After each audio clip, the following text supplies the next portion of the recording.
Hello students, good morning all of you. Today our topic is physical and chemical changes. Class 8th. Okay, first we discuss what is physical change. All substances are capable of undergoing physical changes. Any change that occur without altering the chemical composition of a substance is a physical change. Physical change can include changing the color, shape, state of matter or volume of a substance. Okay, that is called the physical change. And chemical change mean a chemical change is any change that causes a new substance to be formed. Ash is a new substance formed due to the burning of another substance, wood. This is a chemical change. Okay, every day you come across many changes in our surrounding. In our surrounding, we see in our home and outside we see in our surrounding different changes. Okay, these changes may involve one or more substance. For example, your mother may ask you to dissolve sugar in water to make a cool drink. That is the one of the example of the change.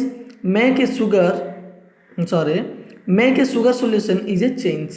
Similarly, setting curd of milk is a change. Sometimes milk becomes sour. Souring of milk is a change. A structured rubber band also represented a change. These are all the some examples of the changes. Okay, milk convert to curd, sugar dissolved in water, stretching rubber band also represented a change. These are all the example of the changes.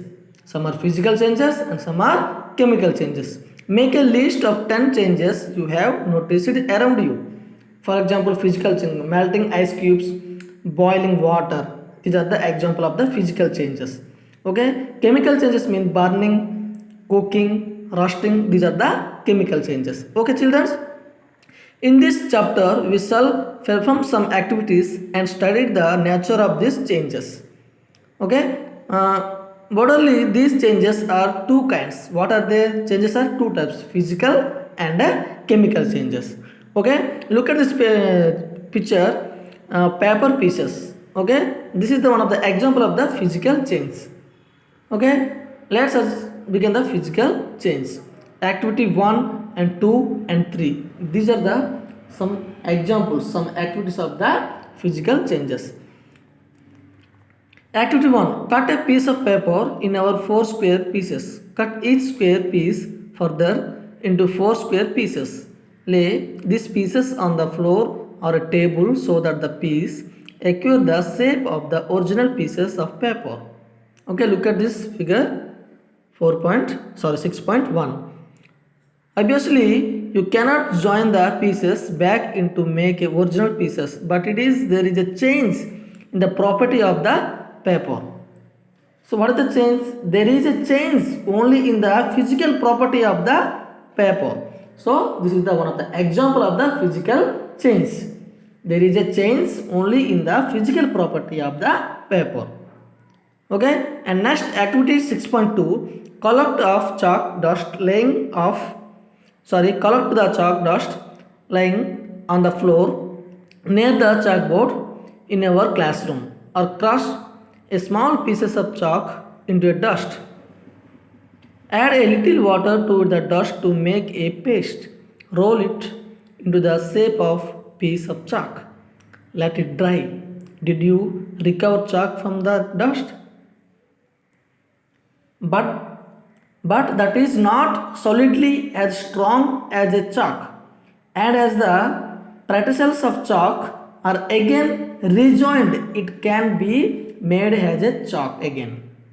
Okay, but that it is not solidly as strong as a chalk, and as the particles of chalk are again rejoined, it can be made as a chalk again.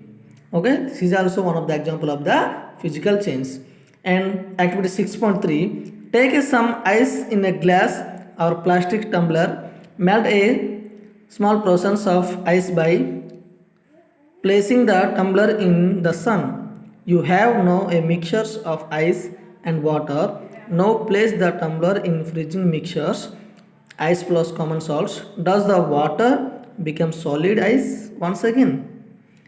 Okay. When the water and ice mixtures in a tumbler is placed in the freezing mixture, which has common salt in it, the water does not becomes solid or turn ice. This because salts lower the freezing temperature of water, and so water takes even more colder temperature to become so solid or ice again. And understand, when the water and ice mixtures in a tumbler is placed in the freezing mixture which has common salt in it, the water does not become solid or turn ice. This because salt lower the freezing temperature of water, and so water takes even more colder temperature to become solid or ice again. Okay, these three activity 1, 6.1, 2, 3, these are all the some examples of the physical change. Okay children, I understand. Next class we discuss chemical changes. Okay, thank you all of you.